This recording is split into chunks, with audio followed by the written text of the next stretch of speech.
안녕하세요. 작가와 문학에 대해 소개하는 써니제입니다. 유익하시다면 구독과 좋아요 눌러주세요. 오늘의 문학은 천일야화의 두 번째 탁발승 이야기입니다. 아가씨, 당신의 명령에 복종하기 위해 그리고 어떤 기이한 사연으로 저의 오른쪽 눈이 애꼬가 되었는지 알려드리기 위해 전 제 인생 전체를 얘기해야 할 것 같습니다. 저 역시 왕자로 태어났습니다. 젖을 떼고 걷기 시작할 때부터 부친왕께선 제가 특출나게 명민하다는 사실을 발견하시고 저의 교육에 심혈을 기울이셨습니다. 그분은 나라 안의 학문과 예술 분야의 명인들을 모두 모셔와 절 가리키게 했습니다. 전 읽고 쓸 수 있게 되자마자 우리 종교의 토대와 계율과 법규를 포함하고 있는 놀라운 책인 쿠란을 송두리째 외워버렸습니다. 그리고 더욱 깊이 공부하기 위해 주해를 통해 이 책의 의미를 밝힌 권위 있는 학자들의 저작들을 읽었습니다. 역사, 문학, 지리, 우리말 공부에도 정진했으며 왕자로서 응당 거쳐야 할 남성적인 훈련들도 게을리하지 않았습니다. 하지만 제가 특히 좋아했으며 가장 뛰어나기도 했던 분야는 우리 아랍 문자들을 아름답게 쓰는 서예였습니다. 제가 이 분야에서 얼마나 큰 진전을 이뤘는지 우리 왕국에서 가장 이름 높은 서예가들을 능가할 정도였습니다. 명성은 제게 과분한 영예를 가져다 주었습니다. 저의 재능에 대한 소문이 아버님의 왕국뿐 아니라 인도의 조정에까지 퍼지게 됐으니까요. 그리해서 그곳의 강력한 왕께서는 수많은 선물과 함께 사절을 파견해 절 인도로 보내줄 것을 아버님께 요청했답니다. 아버님은 매우 좋아하셨습니다. 여러 이유가 있었지만 무엇보다 내 또래의 왕자가 외국에 나가 그곳 궁정들을 둘러보는 것보다 유익한 일은 없으며 또 인도의 술탄과 친교를 맺을 수 있는 좋은 기회이기도 했던 까닭입니다. 전 인도의 사절과 함께 길을 떠났습니다. 인도까지의 길이 멀고도 험했기 때문에 수행원은 거의 없었습니다. 길을 떠나 도보로 여행을 시작한 지 약 한 달쯤 됐을 때 길 저쪽에서 짙은 먼지구름이 일더니 무장한 50명의 기병이 나타났습니다. 그들은 우리 쪽으로 말을 달려오는 도적대였습니다. 우리에겐 여행짐과 인도 술탄에게 보내는 선물을 가득 실은 말 10필뿐 사람이 별로 없었습니다. 도적들이 우리를 덮칠 것은 뻔했습니다. 힘으로 물리칠 수 있는 상대가 아니므로 우린 인도 술탄을 사절드리며 만일 그를 존중한다면 우릴 건드리지 말아달라고 그들에게 부탁했습니다. 왜 우리가 너희들 술탄을 존중해야 되지? 우린 그자의 신하가 아니란 말이야. 더군다나 여기는 그의 영토도 아니다. 그들은 우리를 공격했고 있는 힘을 다해 싸웠지만 결국 전 부상을 입고 말았습니다. 인도의 사절과 그의 수하들 그리고 제 수하들 모두 땅에 뒹굴고 있는 것을 본 저는 역시 부상을 당한 제 말에 마지막 남은 힘을 북돋아 간신히 그곳을 빠져나왔습니다. 그리고 말을 몰아 가급적 멀리 달아났습니다. 그런데 갑자기 아래가 허전해진 느낌이 들더니 말이 뻣뻣하게 쓰러져 죽어버렸습니다. 그렇게 해서 전 상처 입은 몸으로 아무도 도와줄 사람이 없는 낯선 나라에 홀로 떨어진 신세가 됐습니다. 전 다시 도적들을 만나게 될지 모른다는 두려움에 큰 길을 갈 엄두를 못 냈습니다. 상처를 천으로 싸매고 해가 질 때까지 걸어 어느 산기슭에 도착한 저는 다행히 동굴을 발견하고 그 안에 들어갔습니다. 며칠을 걸었지만 마땅한 장소를 찾지 못했습니다. 그렇게 한 달을 걸은 끝에 사람들이 북적거리는 어느 대도시에 이르렀습니다. 여러 개의 강이 흐르고 항상 봄처럼 화창한 날씨를 즐길 수 있는 천혜의 지역에 위치한 도시였습니다. 도시 안에 보이는 것들은 제 마음을 즐겁게 했고 극도로 처량한 저의 상황을 잠시나마 잊게 해주었습니다. 사실 그때 제 꼴은 말이 아니었습니다. 얼굴과 손발은 뜨거운 햇볕에 새까맣게 탔고 신발은 다 해져 맨발이나 진배 없었습니다. 옷도 누더기였습니다. 전 오랜만에 인간의 목소리도 좀 듣고 지금 있는 곳이 대체 어디인지 알아보기 위해 시내로 들어갔습니다. 전 가게에 앉아 일하고 있는 어떤 양복장이에게 말을 걸었습니다. 제가 젊은 나이인데다가 남루한 겉모습과는 다른 어떤 범상치 않은 분위기를 느꼈던지 그는 가게에 들어와 자기 옆에 앉으라 했습니다. 그리고 제가 누구이며 어디서 무슨 일로 왔는지 물어보았습니다. 전 지금까지 일어난 일을 숨김없이 말했고 신분도 밝혔습니다. 양복장이는 저의 말을 주의 깊게 들었습니다. 하지만 이야기를 모두 듣고 나서 그가 해준 말은 조심하시오. 당신이 지금 내게 밝힌 내용을 절대 다른 사람에게 말하지 마시오. 왜냐하면 이곳을 다스리는 왕은 당신 아버지의 철천지 원수이기 때문이오. 만일 당신이 이 도시에 왔다는 사실을 알면 당신에게 해를 끼칠 게 뻔하오.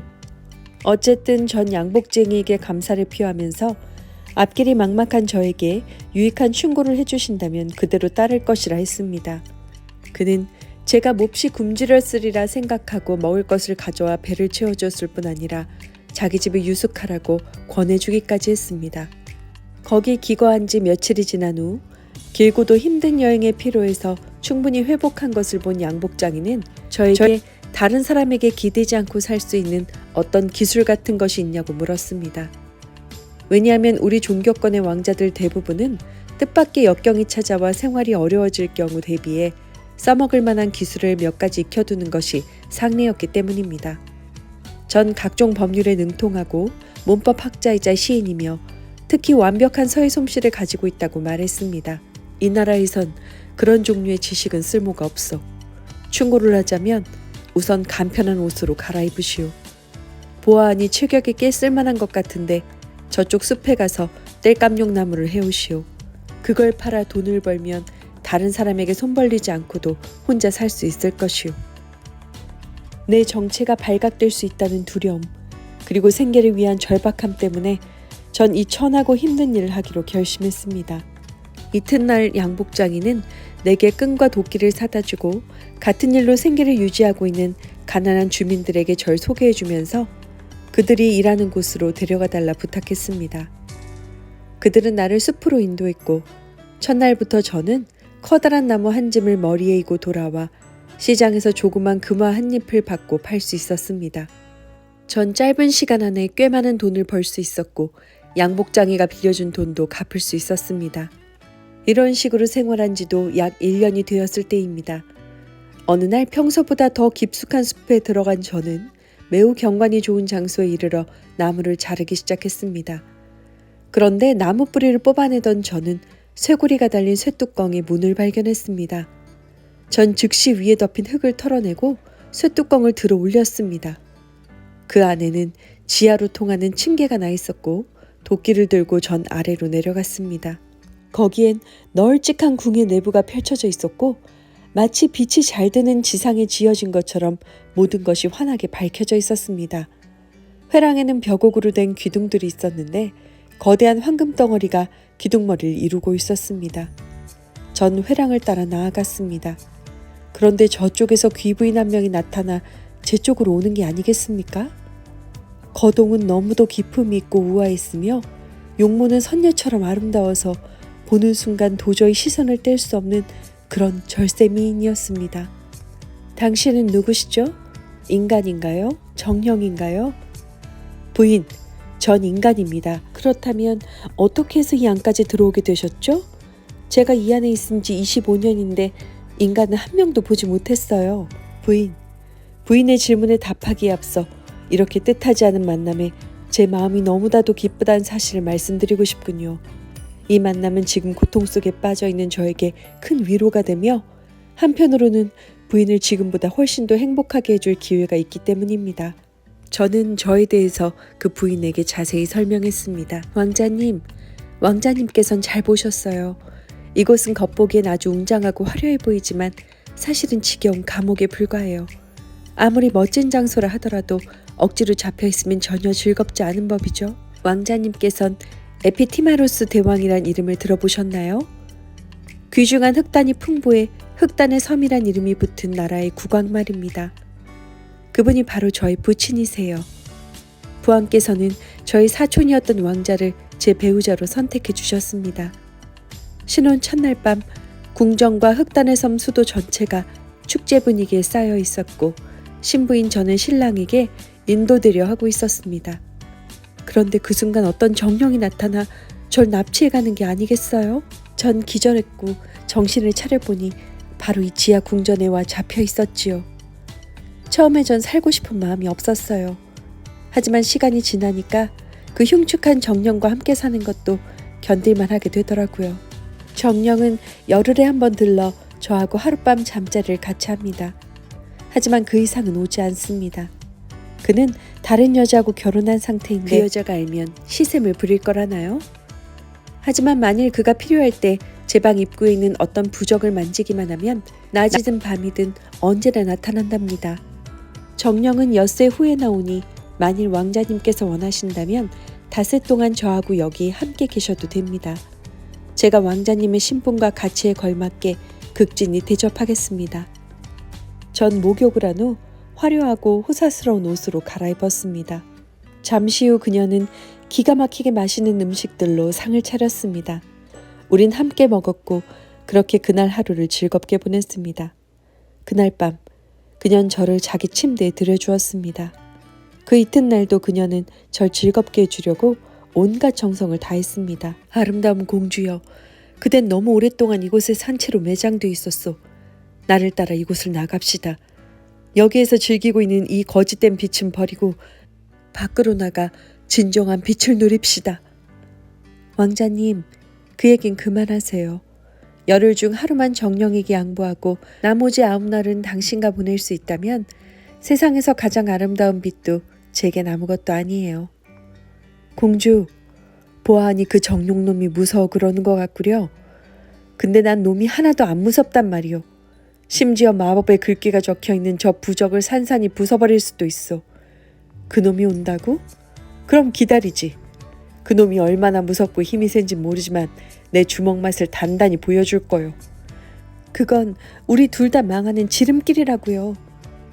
하지만 술기운의 제정신이 아니었던 제 귀에는 그녀의 말이 들리지 않았습니다. 전 부적을 발길질하여 산산조각 내버렸습니다.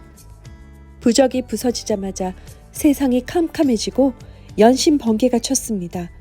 궁전은 천둥같이 무시무시한 소리를 내며 금방이라도 무너질 듯 흔들렸습니다. 공주, 이게 무슨 일이오? 어서 빨리 도망가세요. 안 그럼 당신은 끝난 목숨이에요. 전 그녀의 말을 따랐습니다. 하지만 너무도 공포에 질려 있었던지라 도끼와 신발을 놓고 온 것을 몰랐습니다. 제가 내려왔던 층계에 이르렀을 때 궁전벽이 양쪽으로 갈라지면서 정령이 나타났습니다. 그는 잔뜩 화가 나서 공주에게 말했죠. 무슨 일이오? 왜 날 부른 거요? 심장이 조금 아파서 여기 있는 포도주를 꺼내 한두 모금 정도 마셨어요. 그런데 운수 나쁘게도 발을 헛디뎌 이 부적 위로 넘어져 버린 거예요. 다른 일은 없답니다. 그렇담 여기 있는 손도끼와 신발은 뭐요? 전 지금까지 여기에 그런 게 있는지 몰랐어요. 아마 당신이 화가 나서 정신없이 이곳으로 달려오다가 어디선가 집어들고 자신도 모르게 가져온 것이겠죠. 정령은 더 이상 대꾸하지 않고 욕설을 퍼부으며 제 귀에까지 들릴 정도로 심하게 그녀를 매질하기 시작했습니다. 전 공주간에는 처절한 울음소리와 비명 차마 듣고 있을 수가 없었습니다. 전 그녀가 준 옷을 벗어버리고 전날 욕실에서 나올 때 층계 앞에 가져다 놓았던 제 옷으로 갈아입었습니다. 층계를 다 올라왔을 때 나 자신이 이 모든 불행을 초래했다는 생각에 마음이 찢어질 듯 아팠습니다. 그리고 세상에서 가장 아름다운 공주를 무자비한 정령의 잔혹한 매질 아래 남겨놓고 혼자 도망가는 저야말로 이 세상에서 가장 배은망덕하고 가증스러운 인간이라고 자책했습니다. 그래, 그년 25해를 수인으로 지냈어. 하지만 자유가 없다는 점을 제외하고 그녀에게는 아무런 부족함이 없었어. 근데 나의 미친 짓이 그녀의 행복을 끝내고 그녀를 무자비한 마귀의 잔혹한 소나기에 던져버린 거야. 전 입구에 쇠뚜껑을 내리고 그 위를 흙으로 덮은 후 나무 한 짐을 해서 짊어지곤 시내로 돌아왔습니다. 나무를 할 수 있었던 것은 너무도 당황하고 괴로워 아무 생각이 없었던 까닭입니다. 주인 양반인 양복장이는 제가 돌아온 것을 보고 몹시 기뻐했습니다. 자네가 보이지 않아 염려했다네. 특히나 자네가 내게 밝힌 신분의 비밀 때문에 더욱 그랬지. 대체 어찌된 일인지 몰라도 혹시나 누가 자네의 정체를 알아본 건 아닌지 걱정했었다네. 이렇게 무사히 올 수 있게 해주신 하나님께 감사드리네. 전 이처럼 따뜻하게 마음을 써주는 그분에게 감사했습니다. 하지만 그동안 제게 무슨 일이 있었으며 왜 손도끼와 신발이 없이 돌아오게 되었는지를 말하진 않았습니다. 집에 돌아온 전 계속 자책했습니다. 만일 내가 자제해서 그 부적을 부수지 않았더라면 나와 공주는 이 세상에서 가장 행복하게 지낼 수 있었을 텐데. 한참 이런 괴로운 생각에 빠져 있을 때 양복장이가 들어와 말했습니다. 웬 남모르는 노인네 하나가 자네 손도끼와 신발을 들고 찾아왔네. 그 사람 말로는 길바닥에 떨어진 것을 주었다는데 숲에서 같이 일하는 자네 동료들이 자네가 여기 산다는 걸 알려주었다는구먼. 나와 보게. 자네에게 직접 돌려주고 싶다고 기다리고 있네. 이 말에 저의 얼굴은 하얗게 변했고 온몸은 사시나무처럼 떨리기 시작했습니다. 그는 다름 아닌 흑단의 섬의 아름다운 공주를 납치한 정령으로 공주를 잔혹하게 매질한 후 노인으로 변장하고 절 찾아왔던 것입니다. 그가 우리에게 소리쳤습니다. 난 정령들의 왕이신 이블리스의 외손자다. 이것이 너희 손도끼냐? 그는 저의 허리춤을 움켜잡더니 질질 끌어 밖으로 나간 다음 하늘로 솟구쳐 날아올랐습니다. 어찌나 빠르고 세차게 올라갔던지 까마득한 허공에 이르러서야 비로소 전 우리가 그 짧은 시간에 엄청난 거리를 날아왔다는 사실을 알 수 있었습니다. 공주는 벌거벗겨진 채 피투성이가 되어 바닥에 뒹굴고 있었습니다. 이 사람이냐? 전혀 모르는 사람이에요. 생전 처음 보는 사람이라고요. 네 년을 이 꼴로 만든 장본인이 바로 이놈이거늘 넌 모른다고 하는 것이냐? 정령 이자를 한 번도 본 적이 없다면 이 칼로 이자의 목을 베어라.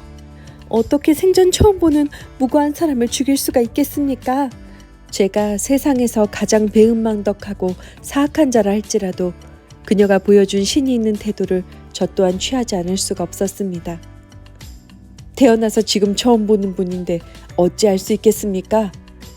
좋아, 네 말이 사실이라면 이 칼을 들어 전년의 머리를 베라. 그렇게 하면 널 풀어줄 것이고 네 놈 말대로 지금 처음 봤다는 사실을 인정하겠다. 좋습니다. 제가 칼을 받아들고 흑단의 섬의 공주에게 다가갔던 것은 정령의 가혹한 명령을 실행하고자 함이 아니고 단지 표정과 몸을 통해 그녀에게 제 뜻을 전하려는 것이었습니다. 즉 그녀가 저에 대한 사랑으로 자신의 생명을 희생하려고 마음먹은 것과 마찬가지로 저 역시 그녀에 대한 사랑으로 제 목숨을 바칠 각오가 되어 있음을 알리려고 했던 것입니다. 그녀는 저의 의도를 알아차렸습니다. 그녀는 자신의 고통에도 불구하고 간곡한 눈빛으로 자신은 기꺼이 죽을 준비가 되어 있으니 자신을 위해 제가 목숨을 버리려 한다는 것만으로도 충분히 만족한다는 뜻을 표시했습니다. 이분이 그냥 처음 보는 여자분이라 하더라도 차마 죽일 순 없습니다. 보시다시피 이런 상태로 죽어가고 있는 불쌍한 여자가 아닙니까?